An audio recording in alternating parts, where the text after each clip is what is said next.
بله اورژانس. سلام خسته نباشید. یه آقایی اینجا الان جلوی این نیمکت توی پارک افتاده زمین، حالش بده.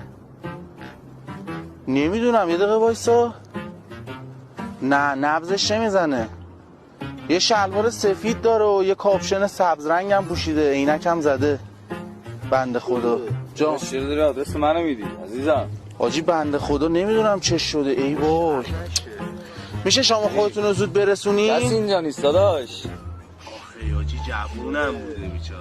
نبضش نمیزنه. کسی اینجا نیستش که.